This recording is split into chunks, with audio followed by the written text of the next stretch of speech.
Porque no começo a gente vai ultrapassando os limites de saúde, né? Então eu tive gastrite nervosa. É mesmo? É porque eu ficava sem comer, ficava nervosa. Porque programa ao vivo diário não é fácil. Demais, muito. Né? Então Você não pode errar. Uma super responsabilidade. E a gente fazia ali de tudo, né? Então, assim, a gente tinha jornalismo hard news mesmo. A gente acompanhou todo o caso Isabela, por exemplo. É mesmo? Suzane von Richthofen. Então, assim, eram coisas pesadas, difíceis. E que você tinha que ter muita responsabilidade. Enquanto você estava fazendo, podia acontecer alguma coisa que mudava. Tudo. E te falavam tudo. no ponto. Você tinha ponto? Sempre, então, sempre. A gente tem que ter, porque no ao vivo tem que falar assim, chama o break. Ou então, aconteceu tal coisa agora. Encerra, chama no repórter. Então você tem que estar ali com o teu diretor para você saber o que está acontecendo, porque ele está vendo tudo, né? Ali você não Quem que era o diretor do... Quando eu comecei, o Vildomar Batista. O Vildomar, conheço exatamente. Ele. E aí depois o Bruno assumiu, depois o Vildomar voltou. Mas é super importante, porque são várias visões que você vai tendo, vários aprendizados. Por exemplo, quando eu fazia com o Paulo Henrique, era ele que via tudo, então eu aprendi demais. Ele fez um manual de redação que eu tenho até hoje. Ele fez? Ele fez, escreveu de próprio punho. É genial. Deus. Desde assim, do que você vestir, o que falar, o tipo de texto que se fala na TV, os gestos, tudo maravilhoso. Eu tenho até hoje. É genial, porque realmente você lê aquilo e você fala... A TV é isso. Tem a ver. Jornalista de verdade, né? Então, assim... E eu nunca tive medo de tomar bronca. Eu sempre gostei de tomar bronca. Como assim? De ser criticada, porque é importante. Eu acho que hoje a geração atual não gosta de receber crítica. Não aceita. Não aceita. Ele fica bravo, o Paquito, quando a gente dá bronca nele, né? Nossa, o Paquito fica emborrado, né? Carteirada. Por isso que tem a balinha aqui, porque tem que dar balinha. Eu sou formado e não sei o quê e tal.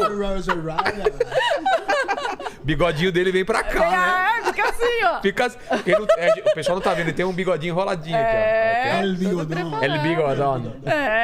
Mas né? Então, mas eu sempre achei importante, porque eu fiz balé também durante muitos anos da minha vida. E no balé é disciplina, né? Total. No balé é disciplina, eu fiz método londrino, né? Do mas Royal você fala, Ballet. Tomar bronca é o quê? O diretor fala, não pode mais falar isso, errou tal coisa. Não, o que você fez tá ruim. Não é assim que se faz. É assim, e erra, assim, né? assim. Acontece errar. Acontece. Não tem jeito, e só errando às vezes que você aprende. Mas errar o quê? Né? A palavra? Tudo, por exemplo. Era pra chamar o break no primeiro link que eu fiz na vida foi com o Paulo Henrique. Tá. Cheguei do link, ele falou, minha filha, senta aqui que nós vamos conversar, tava péssimo. Foi você já gelando. Foi uma merda, entendeu? Sério? Isso é legal, né? Porque... Então, e aí as pessoas morriam de medo dele. E eu não. Você não tinha medo? Eu falava, Paulo, me fala o que foi. Fala, o que eu errei? O que era, por exemplo? O que você tinha errado? Não, por exemplo, ele falou, quando abrir a câmera e o microfone, porque eu tava achando que eu tinha que interagir com os apresentadores, que eu tinha que brincar e tudo mais. Ele falou, você tá na notícia, você tem que dizer aonde você tá, o que você tá fazendo ali. Você tem que, mesmo que você queira brincar... Vamos dar um exemplo. Ele tava no estúdio, você tava onde, Eu vou te falar onde eu tava. Tá. Eu tava na porta do apartamento da Cicarelli, que na época tava com o Ronaldo, Fenômeno. Tá. E eles estavam naquela coisa de casar lá em Chantilly. Lá no Castelo. Separa e volta, aquelas coisas, né? Sei. E aí tava na porta do prédio, então ele queria que eu falasse onde eu tava, porque poderia estar em qualquer lugar. lugar. Fala, então cortou pra você não... O que você falou de cara? Eu fiquei batendo papo com eles, aí depois eu falei, eu fui contando e tal, mas eu nunca tinha feito um link na minha vida. E ele falou, não, você tem que abrir, você tem que falar, eu tô aqui, tô fazendo isso, vai acontecer tal coisa. Já deixar o suspense. E ali, bota a câmera e tal. E aí, olha porque eu só. nunca tinha feito, né, telejornalismo. Olha né? o quanto você aprendeu em uma bronca só. Falava, obrigada, tal. E se fosse outra pessoa, já tava chorando e falava, acabou minha carreira. Não, e uma vez também ele falou um negócio pra mim da roupa, que eu trabalhava ainda na redação, né? Sei. E eu ia da Abril, pegava meu carrinho lá, ia dirigindo que nem uma louca pra chegar ao vivo e tal. E assim, super na simplicidade. Tipo, eu calça jeans, o quê? Roupa de redação de guerra, né? Então, camiseta e tal. Aí chegava lá... Camiseta com molho de tomate, ketchup. Tudo, exatamente, Tô ligado, refeitório. Né? Refeitório, já trabalhei em redação. Bandejão. Aí, já viu, né? E aí não tinha o que fazer, eu ia daquele jeito. Eu chegava lá, eu não tinha ainda direito a ter figurinista, essas coisas... E entrei no ar do jeito que eu tava, com uma camisa branca, eu tentava ir com uma roupinha melhor que eu tinha ali, né? E olha lá, né? Mas eu não tinha um guarda-roupa, né?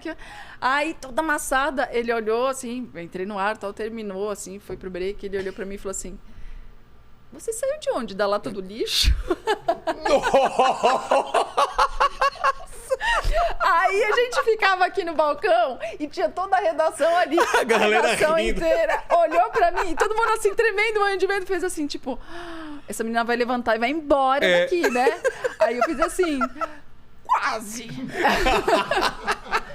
Quase, você tem razão, tá horrível, né? Tá. Você consegue uma roupinha melhor pra mim? Porque eu não tenho. Ou você me paga melhor, ou você arruma alguém pra me arrumar uma roupa, porque não dá, não.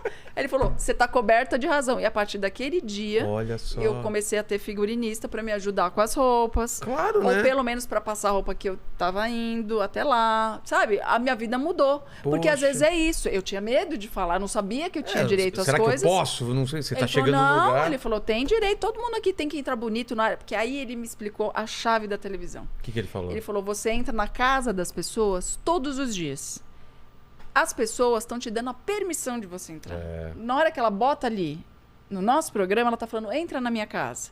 Quando você vai na casa de alguém, você vai num aniversário, num jantar que você foi convidado, você toma o seu banhinho, bota a sua melhor roupa, passa o seu perfuminho. Pô, faz sentido. Leva um presentinho. Você não vai com todo cuidado, todo carinho? Sabedoria de É a falar mesma coisa. Mas explicar desse jeito eu Não achei é? muito legal. O Paulo era genial. Então era isso. É você entender que uma pessoa, às vezes ríspida e crítica, ela quer o seu bem. Claro. Ela quer o seu bem. Aquilo que eu falei, a gente só briga com quem vale a pena. Então ele ensinava do jeitão dele, ele era muito divertido, ele tinha um humor ácido, sabe? E aí ficamos grandes amigos, graças a Deus, graças a Deus. Então até ele partir, e assim, olha como são as coisas. A gente foi viajar, tava em Roma, olha isso, passeando de férias, num restaurante, eu entro no restaurante, ele tá lá com a Georgia, mulher dele, que era a nossa Você não repórter sabia também. que ele tava lá? A gente jantou, Em a gente Roma? deu risada. Qual a chance de encontrar em Roma? No mesmo restaurante. E aí foi uma despedida, porque logo depois ele morreu.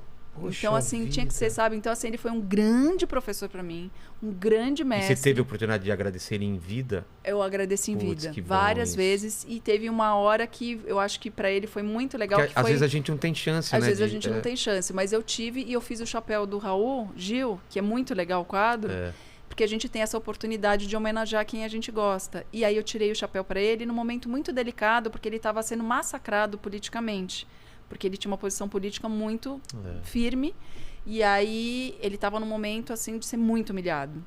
E eu tive coragem de ir lá, tirar o chapéu para ele e falar que eu gostava dele, que eu admirava ele, que ele era um grande jornalista. E era um momento onde as pessoas estavam se afastando dele, justamente porque ele era oposição, porque ele era o contraponto. Exatamente. E para mim, aquilo independia, porque eu sabia a Claro, pessoa você que ele era. conhece a pessoa, né? E aí ele foi muito grato, e aí ele me escreveu um texto lindo, agradecendo. Poxa. E eu, assim, quando eu lancei meu livro, ele era o primeiro da fila. Quando eu tive o meu filho, ele foi o primeiro a chegar na maternidade, sabe? Assim, então, assim, ele era uma pessoa incrível. Só que às vezes as pessoas só querem ver o lado que a pessoa deu uma bronca, ou que a pessoa estava num dia mais ríspida. Não, e o que eu vejo né? aqui, Cris, é uma coisa. Todo mundo tá passando por algum tipo de luta, né? Sim! Então, às vezes, você analisa uma pessoa porque ela tá passando um tipo de luta que você não sabe e ela tá sendo mais ríspida ou falando de um jeito porque ela tá tendo uma luta, ou interna ou Sim. externa, entendeu? E você não Sim. sabe. E aí a pessoa, quando te conta isso, fala, ai, putz, desculpa. né? Por que a gente não dá esse benefício da dúvida, então, pra todo mundo? Exatamente. Você não sabe se a pessoa está doente, se ela tem um familiar que está doente. Principalmente agora, no momento que a gente está vivendo, a chance disso estar acontecendo, a pessoa está enlutada. Né? Exatamente. Porque, na verdade, todo amadurecimento que a gente tem uma perda. A gente deixa alguma coisa para seguir. Então, é um luto que a gente vive, né? E às vezes esse luto demora mais, às vezes esse luto demora menos, Cada um né? tem um jeito diferente, que nem né? a gente na TV. Quando você é tirado do ar, isso aconteceu comigo, na hora, é como se arrancassem o teu chão. Aí você fala, por que isso está acontecendo? E, naturalmente, você quer se revoltar. E fala, não, por que tá fazendo isso? Não é possível, eu dou meu sangue, eu faço tudo e tal. Mas... Ou se comparar, né? Tal pessoa tá lá e eu não tô, porque não as é pessoas injusto. têm né, vontade de fazer isso e a vida leva a gente para isso. Mas aí, o que você tem que fazer? Você tem que botar o pé no chão de novo, a bola no chão e falar assim, por que isso aconteceu? O quanto disso a parcela de culpa é minha? Porque não tem sacanagem 100%. Alguma coisa aconteceu, ou pelo menos você permitiu que acontecesse. A gente não percebe, mas a gente permite que as coisas aconteçam. Então foi um não que a gente não deu, ou foi um sim errado que a gente deu, ou a gente deu a entender que tal coisa poderia acontecer, a gente deixou acontecer. Exato. Às vezes por medo, às vezes por necessidade, Que é isso também, as pessoas têm boleto para pagar no fim do mês. Então, às vezes, a gente aguenta coisas porque a gente precisa pagar a conta, né? Então, é isso. Você não sabe a necessidade de cada um. Então, é difícil julgar. Olha o que aconteceu agora com o Thiago Leifert. Quanto esse cara foi julgado porque ele saiu do ar. O que estava acontecendo. Entendeu? Todo Esse mundo cara foi julgando. muito julgado. Tchau, mãe. Não Tchau, vai... meu amor.